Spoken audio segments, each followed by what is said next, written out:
हम श्वसन के बारे में बात कर रहे हैं। जीवों में जो पाई जाने वाली जो श्वसन की क्रिया होती है, जीवों में जो श्वसन की क्रिया होती है वो किसके द्वारा होती है? मुख्य रूप से फेफड़ों के द्वारा संपन्न होने का क्या करती है? कार्य करती है। मनुष्य में जो पाए जाने वाले फेफड़े होते हैं वो कहाँ होते हैं, कैसे होते हैं, हम इसके बारे में बात करेंगे। In humans, the main organs responsible for respiration are present in the thoracic cavity. In the thorax region, the rib cage and a dome-shaped fibrous tissue. ये रिब्स होती हैं हमारी पसलियां जिनको हम कहते हैं, 12 इस तरफ 12 उस तरफ, टोटल कितनी हो गई? 24। कितनी हो गई? 24। देखो बोलना है मुझसे तब तक चीज समझ में आएगी। 12 जोड़ी कहते हैं या पूरी 24 कहते हैं। ये आपस में मिलकर एक पिंजरे जैसी संरचना के निर्माण का क्या कर लेती है? कार्य कर लेती है, जो हमारे पाए जाने वाले कोमल अंगों को सुरक्षा प्रदान करने का कार्य करती है। ठीक है ना? तो अब इसी में हम जो आज अध्ययन करेंगे वो अध्ययन करेंगे किसके बारे में? फेफड़े के बारे में। चलिए Tissue, known as the diaphragm, are observed. ये डायफ्राम होता है। क्या होता है? डायफ्राम। ये जो डायफ्राम की संरचना आप देख रहे हैं, यही फेफड़ों में वायु के आने की और वायु के वापस जाने की, ऑक्सीजन के आने की, कार्बन डाइऑक्साइड के वापस जाने की क्रियाओं को नियंत्रित करने का क्या करता है? कार्य करता है। बात समझ में आ रही है ना मेरी? ठीक है, तो ये प्रमुख रूप से इसके अंतर्गत होता है। ये डायफ्राम कहलाता है। मैं दिखाऊंगा और ये डायफ्राम कैसा होता है। ठीक है, Present within the rib cage are the pleural membranes, which ये क्या है बेटा? अपना लंग्स। ठीक है, ये चूंकि फॉर्मलिन के सॉल्यूशन में, ये जो आप लंग्स देख रहे हैं ये किसके सॉल्यूशन में? फॉर्मलिन के सॉल्यूशन में, इसलिए इसका कलर जो आपको व्हाइट दिखाई दे रहा हो। कैसा दिखाई दे रहा है? व्हाइट। ठीक है, अब इस लंग्स के बारे में अगर हम बात करें तो लंग्स की अगर ओरिजिनल स्ट्रक्चर हम देखते हैं, ठीक है, देखना, अगर ओरिजिनल लंग्स हम देखें तो ओरिजिनल लंग्स जो होते हैं, ठीक है, देखिए एक लंग्स की अगर स्ट्रक्चर के बारे में बात करते हैं ना, तो लंग्स की स्ट्रक्चर में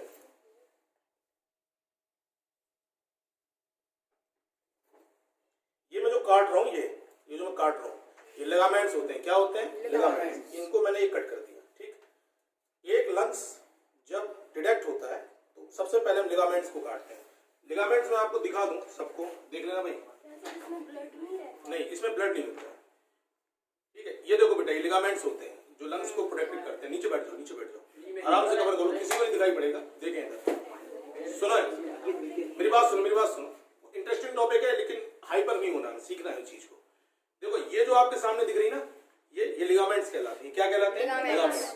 ये लंग्स को प्रोटेक्ट करने का काम कर रहे होते हैं। ठीक है, सबसे पहले हम एक चीज पढ़ते हैं कि लंग्स के ऊपर एक पतली परत उपस्थित रहने का कार्य करती है, जिसको हम प्रमुख रूप से पाई जाने वाली प्यूरल झिल्ली के नाम से क्या करते हैं? जानते हैं, जो बाहरी आघातों से लंग्स को सुरक्षा प्रदान करने का क्या करती है? कार्य करती है। ठीक है, तो देखो बेटा, मैं सबसे पहले लंग्स को अलग करने के लिए सबसे पहले मैं डायफ्राम निकाल रहा हूं इससे। ठीक है, ये हमारे पास, मैंने ये डायफ्राम को अलग कर रहा हूं सबसे पहले। ये मैंने लिगामेंट्स को अलग किया। ठीक, इसका ये जो पोजीशन होता है, ये आप ये जो पार्ट देख पा रहे हैं,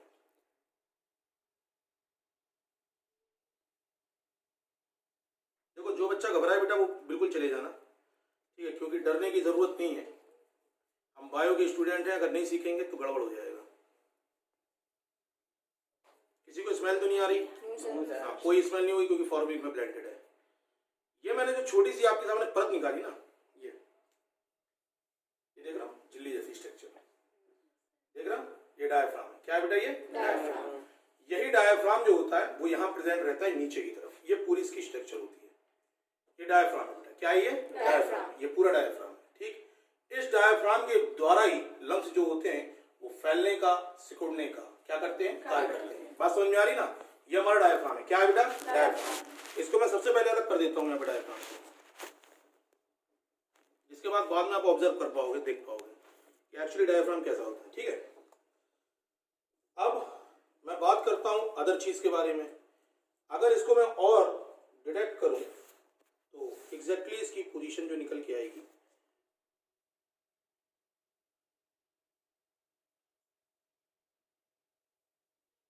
ये हमने जो निकाली चीज, ये सब एक सपोर्ट के रूप में प्रेजेंट रहने का काम करते हैं। ये डायफ्राम को ही सपोर्ट देते हैं। ये जो मसल्स आपको दिखाई पड़ रही है ना, इसमें ये डायफ्राम को ही सपोर्ट करती है। किसको सपोर्ट करती है? डायफ्राम को सपोर्ट करने का क्या करती है? काम करती है। आता है समझ में? चलिए, अब हमारा डायफ्राम अलग हो गया, तो अब हम देखते हैं कि एक्चुअली लंग्स होता कैसे है। देखो ये लंग्स होता है ऐसा, ठीक है, देख पा रहा? हाँ, अभी मैं सब बताता हूँ बेटा आपको, आप पहले लंग्स को देख लें। देखो ये हमारे लंग्स है, ये क्या है बेटा हमारा? लंग्स। ये ओरिजिनल लंग्स हैं आपके। कैसे लंग्स हैं? Original lungs. मैंने आपको बताया था कि लंग्स जो होते हैं, पढ़ा होगा आप लोगों ने किताबों की, ओरिजिनल लंग्स जो होता है उसका रंग होता है कैसा होता है? गुलाबी।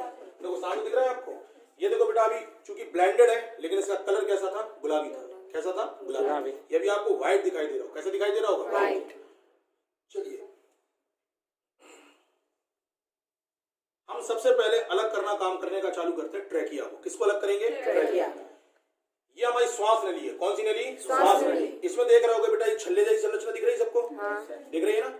ये जो छल्ले जैसी संरचना आपको दिखाई देने का काम कर रही है ना, ये छल्ले जैसी संरचना के द्वारा ही वायु जब आती है ना, वायु जब आती है तो एक दबाव के साथ इसमें प्रवेश करती है। विंड पाइप कहलाता है। क्या कहलाता है? Wind pipe. हिंदी में, इंग्लिश में इसको विंड पाइप कहते हैं, हिंदी में इसको वायु नलिका के नाम से क्या करते हैं? जानते हैं। ये जिस छल्ले से मिलकर बना होता है, ये कार्टिलेज के छल्ले कहलाते हैं। कौन के छल्ले? कार्टिलेज के छल्ले कहलाते हैं। कौन छल्ले कहलाते हैं? कार्टिलेज। ये कार्टिलेज के छल्ले जो होते हैं कृमाकुंचन की क्रिया करते हैं। कृमाकुंचन कैसे होता है? देखना, जैसे वायु नीचे जाएगी ना तो ये ऐसे सिकुड़ेंगे फिर फैलेंगे, फिर सिकुड़ेंगे फिर फैलेंगे, फिर सिकुड़ेंगे फिर फैलेंगे, फिर सिकुड़ेंगे फिर फैलेंगे, जिसके कारण वायु जो होती है बड़े धीमे धीमे नीचे की ओर जाने का क्या करती है? कार्य करती है। देखो ये कृमाकुंचन कर रहा है कि नहीं कर रहा? क्रम से ही सिकुड़ रहे हैं और क्रम से ये फैलने का क्या करेंगे? कार्य करेंगे। तो अब हम सबसे पहले डिटेक्ट कर रहे हैं किसको? ट्रैकिया को। सबसे पहले हम काट रहे हैं किसको? ट्रैकिया को। चलिए देखिए भाई, ट्रैकिया के देखते हैं।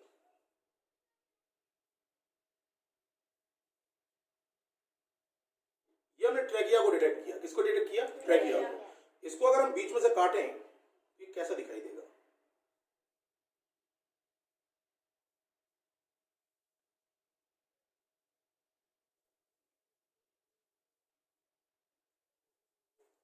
ये हमारा ट्रैकिया हो गया।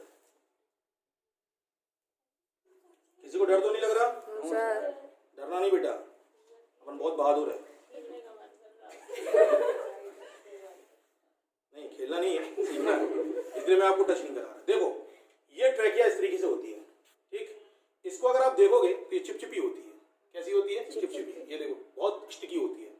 ये चिपचिपी क्यों होती है? ताकि वायु अगर इसके नीचे से जाए, देखो आप अलग दिख रही होगी, अगर साइनिंग देख रहे हो ना, ये साइन कर रही है, तो ये बहुत चिपचिपी है। कैसी है बेटा? बहुत चिपचिपी है। देखो ये चिपचिपी है ना, देखो ये अलग दिख रहा है, रोशनी में दिख रही है, एकदम देखो चिपचिपा दिख रहा है। इसका मालूम कारण क्या होता है? वायु को नम बनाकर फेफड़ों में प्रवेश कराने का ये क्या करती है? कार्य करती है। अगर इसको हमें वायु में अंदर पहुंचाना है ना, तो वायु को हम नम बनाकर इसको प्रवेश कराने का क्या करते हैं? कार्य करते हैं। ये आपका ट्रैकिया पोर्शन है। कौन सा पोर्शन है? Trachea portion. इस ट्रैकिया के ऊपर ये सब मसल्स होती हैं जो इसको प्रोटेक्ट करने का क्या करती हैं? काम करती हैं। इसका आकार देखें तो लिखते हैं, इंग्लिश में लिखते हैं या इसके बारे में लिखते हैं कि ट्रैकिया कैसी होती है, तो लिखते हैं कि ये सी आकार की संरचना होती है। कैसी? सी के आकार की। अभी आप देखो, अगर मैं इसको कर्व कर दूं तो बताओ बेटा ये कैसा बन जाएगा? देखो ये सी बन जाएगा, बन जाएगा ना, इंग्लिश का सी। ये ऐसे बन गया। देखो ये सी आकार की संरचना है। बताओ सही है बात की गलत? सही पढ़ते ना अपन। ये ट्रैकिया की संरचना है। किसकी संरचना है? ट्रैकिया की। चलिए ये हो गया। ये ट्रैकिया को मैं अलग कर देता हूं, ये तो सपोर्टिंग ऑर्गन से इनको अलग करता हूं, ठीक। नेक्स्ट आप देखेंगे आगे जो मैं डिटेक्ट कर रहा हूं लंग्स के बारे में, ठीक। लंग्स के बारे में पढ़ते हैं कि लंग्स में मुख्य नलिका जो होती है, जब ये भीतर की ओर प्रवेश करने का कार्य करती है तो ये दो नलिकाओं के रूप में बंटने का क्या करेगी? कार्य करेगी। मैं इसको दिखाता हूं कि ये दो नलिका के रूप में बंटने का कार्य करती है कि नहीं करती, ठीक है, देखते हैं। डर तो नहीं लग रहा? मैं इसलिए पूछ लेता हूँ बीच बीच में, कुछ बच्चों को तो बेहोशी आ जाएगी अभी। चलिए ये मैंने अलग कर दिया, ये सपोर्टिंग थे इसके। अब हम लंग्स को खोल रहे हैं।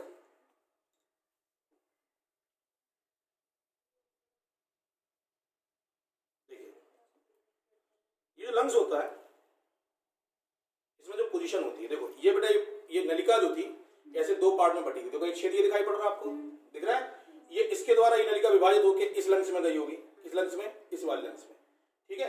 एक छेद जो होगा ये साइड में, ठीक है, तो ये इस वाले लंग्स में गई होगी। तो ट्रैकिया जो होती है ये विभाजित होने का क्या करती है? कार्य करती है। और विभाजित होने के बाद ये दो नलिकाओं में बंटने का क्या करेगी? कार्य करेगी। जिनको हम प्रमुख रूप से पाई जाने वाली वाहिनिका के नाम से क्या करेंगे, जानेंगे। ये हमारी जो है ना, ये प्रमुख रूप से पाई जाने वाली, ये आपका मुख्य श्वसन नलिका हो गया, विंड पाइप जिसको हम कहते हैं, मुख्य श्वास नलिका, ठीक है। मुख्य श्वास नलिका अंदर की ओर जाएगी तो ये टूट जाएगी, दो भागों में ऐसी बढ़ जाएगी।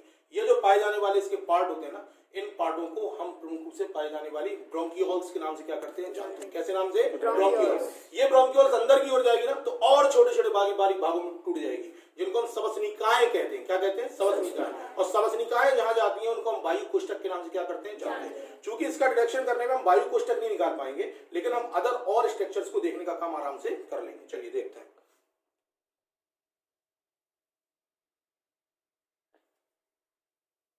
अच्छा, पहले हम सबसे पहले ये देख लें कि जो लंग्स के पार्ट होते हैं वो कितने पार्ट में होता है। देखो लंग्स दो भागों में होता है। देखो दो लंग्स होते हैं इसके। एक लंग्स आपको ये दिखाई पड़ रहा, ये दिख रहा है, एक पार्ट ये, दो भाग है कि नहीं। एक भाग आपका ये है, एक भाग आपका ये है, दिख रहा है कि नहीं। अच्छा, इसमें देखो जरा भाग कितने हैं, दाएं लंग्स और बाएं लंग्स में। देखो बेटा, एक पार्ट क्लियर, ये दो पार्ट, ये पूरा दो पार्ट कंप्लीट, ठीक। ये दो पार्ट हो गए इसके, है ना। तो बायां लंग्स यानी बाएं फेफड़े में जो होते हैं वो प्रमुख रूप से कितने भाग होते हैं, दो। और दाएं वाले भाग में कितने होते हैं, तीन। पलटो जरा इसको, देखेंगे। देखो 1 2 3 हो गया, तीन पार्ट्स होते हैं। फिर इसके बाद कहते हैं दायां लंग्स बाएं लंग्स की तुलना में कुछ बड़ा होने का क्या करता है, कार्य करता है। दायां लंग्स जो होता है या दायां फेफड़ा जो होता है वो बाएं फेफड़े की तुलना में कुछ बड़ा रहने का क्या करेगा बेटा, कार्य करेगा, ठीक है। चलो देखते हैं। हमें यह देखना है कि भाई बायां फेफड़ा दाएं फेफड़े की तुलना में कुछ बड़ा होता है, कैसे होता है। देखो बेटा, इसका साइज देखें हम। देखो ये, अगर हम इसको मापें, देखो ये कुछ बड़ा है? मैं छोड़ देता हूं नॉर्मली बिहेवियर। देखो ये बड़ा है कुछ, ये आकार में कैसा है, छोटा। तो दायां फेफड़ा बाएं फेफड़े की तुलना में आकार में कुछ कैसा होता है, बड़ा। मतलब दायां फेफड़ा बाएं फेफड़े की तुलना में, मतलब दायां फेफड़ा ये बड़ा है, ये बायां फेफड़ा है, ठीक है। दाएं फेफड़े में देखो जरा कितने भाग निकलते हैं। देखो 1 फर्स्ट, 1 2, ये दो पार्ट है केवल, है ना। दाएं फेफड़े में कितने भाग हो गए, 2। बाएं फेफड़े में देखो जरा कितने भाग हैं, इसको रोटेट करते हैं। देखो एक भाग 1 1, ठीक, 2 एंड थर्ड पार्ट, 3 पार्ट हो गए ये, ठीक है। चलो अब इसको मैं लंग्स को इस तरीके से आपके सामने रख दिया, ठीक है। ये हमारे लंग्स की स्ट्रक्चर होगी। अगर इसकी स्ट्रक्चर देखें तो कहते हैं लंग्स जो होते हैं वो शंकुआकार संरचना में होते हैं। कई संरचना में, शंकुआकार संरचना में। देखो बेटा, इसकी अगर संरचना देखेंगे, देखो ये शंकुआकार संरचना में आता है। ये देखो कोन जैसी स्ट्रक्चर है इसकी, तो ये प्रमुख रूप से पाई जाने वाली शंकुआकार संरचना है। अच्छा, लंग्स के ऊपर जो झिल्ली प्रेजेंट रहने का काम करती है, हमें उसका अध्ययन करना है। देखो आप यहाँ पे किनारे देख पा रहे होगे, व्हाइट कलर की ट्रांसपेरेंट झिल्ली दिख रही होगी आपको। देखो ये वाली किनारे किनारे व्हाइट कलर की दिख रही है कि नहीं। ये प्रमुख रूप से पाई जाने वाली इसके ऊपर उपस्थित वो पार्ट है जो इसको प्रोटेक्ट करने का काम करता है, जिसको हम लंग्स के ऊपर पाई जाने वाली झिल्ली के नाम से क्या करते हैं, जानते हैं। पल्मोनरी झिल्ली के नाम से इसको क्या किया जाता है, जाना जाता है। क्लियर, बुखार तो नहीं आ रहा वैष्णवी, कप रही हो नहीं तो ठीक, ओके। अब हम लंग्स का एक बहुत छोटा सा पार्ट काट रहे हैं, पूरा लंग्स आपके सामने डिटेक्ट नहीं कर रहे हैं। जो हमें मेजर कॉन्सेप्ट देखने हैं तो वो हम देख चुके हैं इसके, ठीक है। अब हम लंग्स को डिटेक्ट कर रहे हैं अंदर से।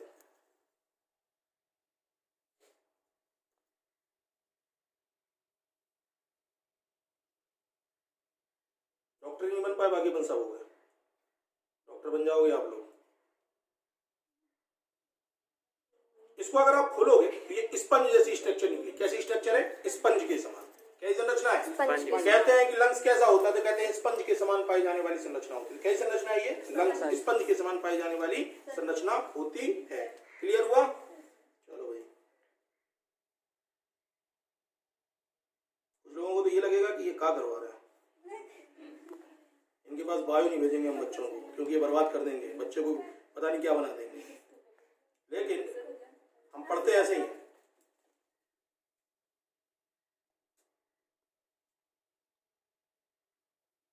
मैंने आपसे कहा था कि ये नलिकाएं अंदर की ओर जाकर प्रमुख रूप से विभाजित होने का क्या करती हैं, कार्य करती हैं, जिनको हम प्रमुख रूप से पाई जाने वाली सवशनिकाओं के नाम से क्या करते हैं, जानते हैं। देखो बेटा, ये व्हाइट कलर के बीच में दिख रही है आपको, देखो ये वाला पार्ट दिख रहा है, देखो ये छेद दिख रहा है इसमें, है ना। ये अंदर की ओर जब जाती है तो ये डिवाइड होने का क्या करती है, काम करती है, ठीक है ना। तो ये प्रमुख रूप से पाए जाने वाले हमारे लंग्स के पूरे डिटेक्शन के बारे में था। ये हमारा क्या है बेटा, लंग्स। ये ओरिजिनल लंग्स है हमारे, कैसे लंग्स हैं? ओरिजिनल लंग्स हैं। क्लियर हो गई बात? ऐसा होता है ओरिजिनल लंग्स का। ठीक, दुबे का सिर दर्द होने लगा। चलिए ओके, थैंक यू बेटा, हो गया सब, पूरी कहानी।